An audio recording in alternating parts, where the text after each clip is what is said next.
सर्वेभ्यो नमो नमः। स्वागत है आपका ज्ञान क्षेत्र चैनल में।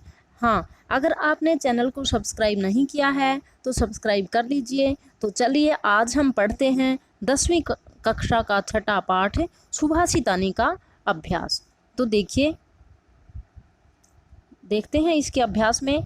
एक पदेन उत्तरम लिखता, एक पद में उत्तर लिखो, एक पद में उत्तर लिखो।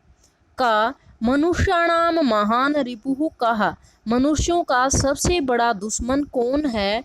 तो कहा की जगह आ जाएगा आलस्यम, आलस्य मनुष्य का सबसे बड़ा दुश्मन है। गुणी किम वेति, गुणी क्या जानता है? जैसा हमने पाठ में पढ़ा, गुणी गुणों को जानता है।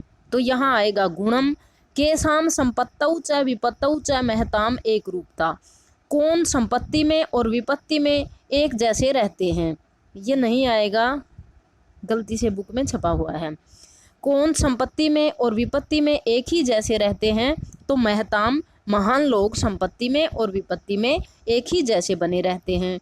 पशुना अपि, पशु भी कीदृशः गृह्यते, कैसे ग्रहण कर लेता है? उदीरित है, कहे जाने पर पशु भी ग्रहण कर लेता है, समझ लेता है। उदय समय अस्त समय च कह रखता है भवती, उदय समय उदय के समय, उगने के समय और छुपने छिपने के समय, अस्त होने के टाइम कौन लाल रंग का होता है? तो सविता सूर्य लाल रंग का होता है। अगला देखिए, अधोलिखितानाम प्रश्नानाम उत्तराणि संस्कृत भाषया लिखता है। पहले में हमने एक पद में उत्तर लिखा, इसमें हम पूरे वाक्य में उत्तर लिखेंगे। और पूरे वाक्य में उत्तर लिखने का एक सामान्य सा नियम है कि जहाँ प्रश्नवाची पद होता है उसको हटाकर उसकी जगह हम उत्तर का पद लिख देते हैं और पूरी लाइन यही आएगी, और लास्ट में जो क्वेश्चन मार्क्स है उसको हटाकर ये पूर्ण विराम लगा देते हैं। तो देखिए पहला, का केन समः बंधु नास्ति, किसके समान भाई नहीं है? तो केन की जगह हम उत्तर लिखेंगे उद्यमेन, पूरी लाइन ऐसे ही आ जाएगी। उद्यमेन समः बंधु नास्ति, परिश्रम के समान भाई नहीं है। तो देखिए, खा वसंतस्य गुणम कहा जानाति, वसंत के गुणों को कौन जानती है? वसंतस्य गुण है, वसंत के गुणों को कह की जगह लिख देंगे पिकः जानाति, कोयल जानती है। बुधयः कीदृशाः भवन्ति, बुद्धिमान लोग कैसे होते हैं? बुद्ध या बुद्धिमान लोग की दृश्य की जगह उत्तर लिखेंगे प्रेंगित ज्ञान फलाहा, दूसरों के द्वारा इंगित ज्ञान के फल को समझने वाले होते हैं। घ नराणाम प्रथमः शत्रु कह, मनुष्य का पहला दुश्मन कौन है? तो नराणाम प्रथमः शत्रु कौन है? क्रोध, गुस्सा, क्रोधा है भवती, मनुष्य का पहला दुश्मन गुस्सा है। सुधीय है, बुद्धिमान लोग सक्षम मित्रता केन सह भवती, किसके साथ रहते हैं? बुद्धिमान लोग किसके साथ रहते हैं? तो सुधीय है, बुद्धिमान लोग, लोगों की सक्षम मित्रता, सक्षम का मतलब होता है मित्रता, बुद्धिमान लोगों की मित्रता सुधी भी ही सह भवती, बुद्धिमानों के साथ ही होती है।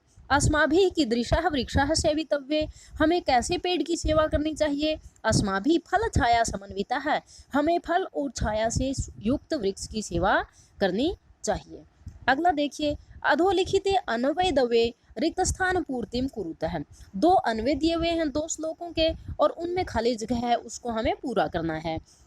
तो हम उसके अर्थ को समझते हुए अन्वय पूरे करते हैं। यह जो, तो खाली जगह में आएगा निमित्तम उद्देश्य, जो निमित्त कारण को उद्देश्य मानकर गुस्सा करता है, तस्य उसके क्या होने पर वह निश्चित रूप से खुश होता है, उसके दूर होने पर। तो यहाँ लिखेंगे अपगमे, उसके दूर होने पर वह निश्चित रूप से खुश होता है। यस्य मनः अकारण द्वेष्टि अस्ति, और जिसके मन में बिना कारण ही द्वेष होता है, तम कथम प्रीतोष्यति, उसको कैसे शांत किया जाता है? किस, उसको, मनुष्य को। तो यहाँ आएगा जन है, उस मनुष्य को किस तरह से संतुष्ट किया जा सकता है।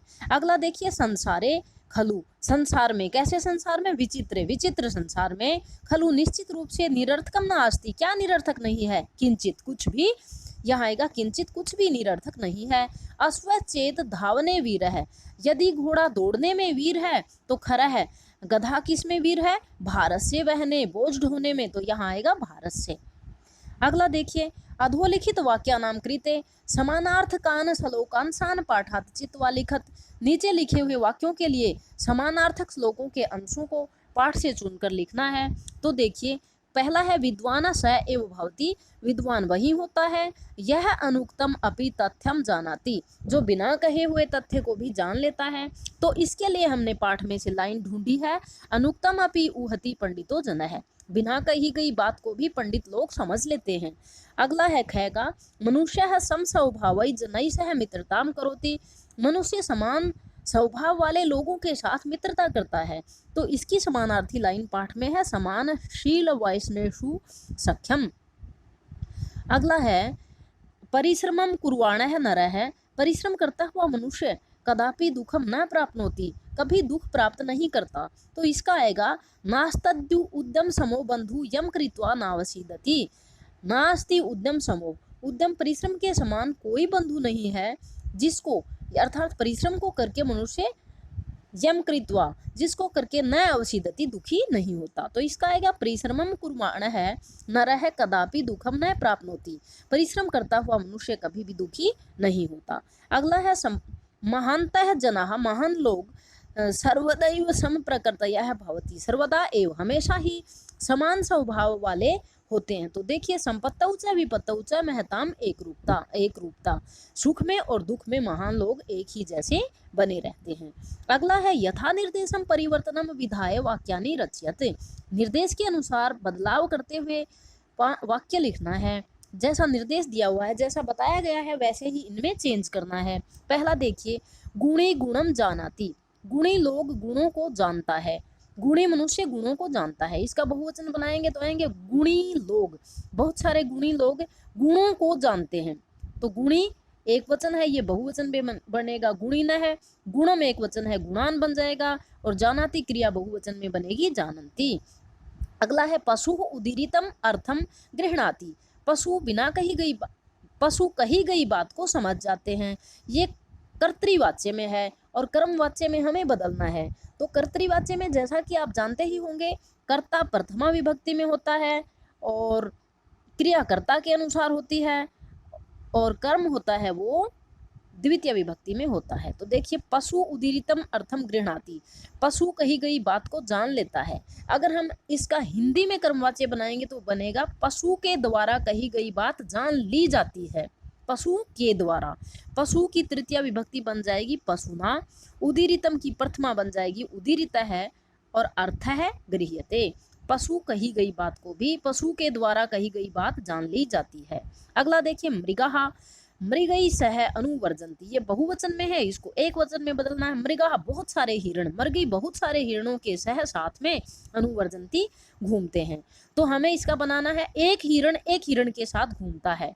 मृगः का एक वचन मृग है, मृगई का भी एक वचन मृगेण, मृगः मृगेण सह, अनुवर्जन्ति बहुवचन की क्रिया है तो न हटाकर हम बना देंगे अनुवर्जति।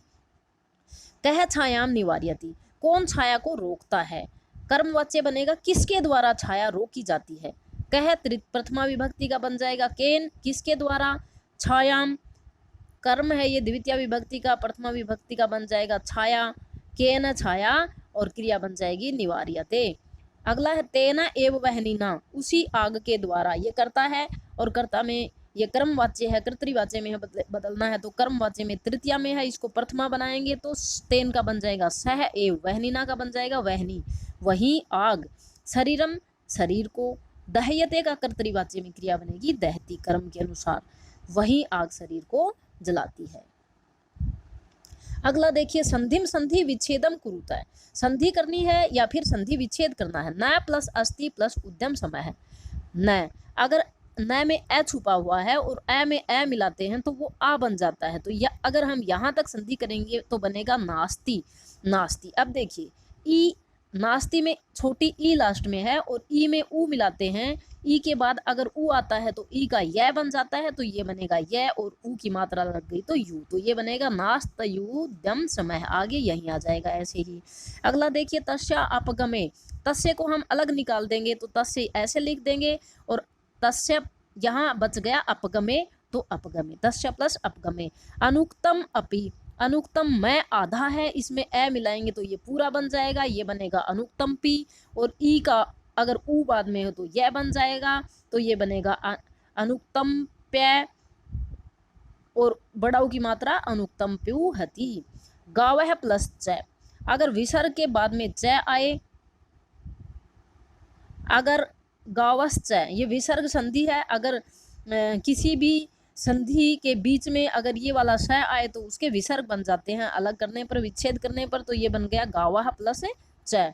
न प्लस अस्ति, जैसा हमने यहाँ भी पढ़ा था, ए और ए आ बन गए तो ये बनेगा नास्ति, नास्ति को अलग करेंगे तो न प्लस अस्ति बन जाएगा। रक्तः प्लस च, जैसे हमने स का विसर्ग बनाया था तो यहाँ विसर्ग का श बन जाएगा तो ये बनेगा रक्तश्चा, च में ए मिला देंगे चा बन जाएगा तो ये बनेगा रक्तश्चास्त समय। और योजका प्लस तत्र, इसका बन जाएगा योजका तत्र, ये जो विसर्ग दिए हुए हैं इसका ये बन जाएगा ये हो जाएगा योजका तत्र। अगला देखिए, समस्त पदम विग्रहम लिखत, समस्त पद और विग्रह लिखने हैं। उद्यम समय है, बनेगा उद्यमेन समय है। शरीरे स्थित है, शरीरस्थ है। निर्बल है, बलेन रहितः। देहस्य विनाशाय, देह विनाशाय। महावृक्ष है, महान च असौ वृक्ष है। समानशील वैसनम येषाम तेषु, समानशील वैसनेषु। अयोग्य है, न योग्य है। अगर जैसे एक नियम बताती हूँ मैं आपको, सामान्य सा शरीरे स्थित है, इसकी विभक्ति हटाकर मूल शब्द लिख देंगे शरीरस्थ है। ऐसे ही देखो, इसमें देहस्य की विभक्ति लगा देंगे तो देह हटा देंगे तो देह बचेगा और देह विनाशाय। ऐसे आप इनको बना लीजिए। अगला है अधोलिखितानाम पदानाम विलोम पदानी पाठात चित्वा लिखत, नीचे लिखे हुए पदों के जो विलोम पद हैं वो पाठ से ढूंढ कर लिखिए। प्रसीदति खुश होना, अवसीदति दुखी होना। मूर्ख है, मूर्ख। पंडित है, विद्वान। बली ताकतवर, निर्बल है, कमजोर। सुलभ है, आसानी से मिलने वाला। दुर्लभ है, मुश्किल से मिलने वाला। संपत्तौ, सुख में, संपत्ति में। विपत्तौ, दुख में, विपत्ति में। अस्तमय का आएगा उदय, अस्त होना और उदय का उगना। सार्थकम, सार्थक। निरर्थकम, निरर्थक। संस्कृतेन वाक्य प्रयोगम कुरुता है, संस्कृत में वाक्य बनाइए। वायसह का मतलब होता है कौवा, हिंदी में हम बनाएंगे कौवा काला होता है, काले रंग का होता है, तो संस्कृत बनेगी वायसह कृष्ण वर्ण है भवती। निमित्तम कारण, अत्र यहाँ क्रोध से क्रोध का निमित्तम कारण नहीं है, नास्ति नहीं है। सूर्य है, सूर्य पूर्व शाम उदेति। पिका है, पिका है मधुरम कुजती, कोयल मीठा बोलती है, सूर्य पूर्व में उगता है। वहनी ही आग, वहनी ही दहती आग जलाती है। तो इस तरह से आज हमने पाठ पूरा किया। अगली वीडियो में हम अगला पाठ पूरा करेंगे। Thank you.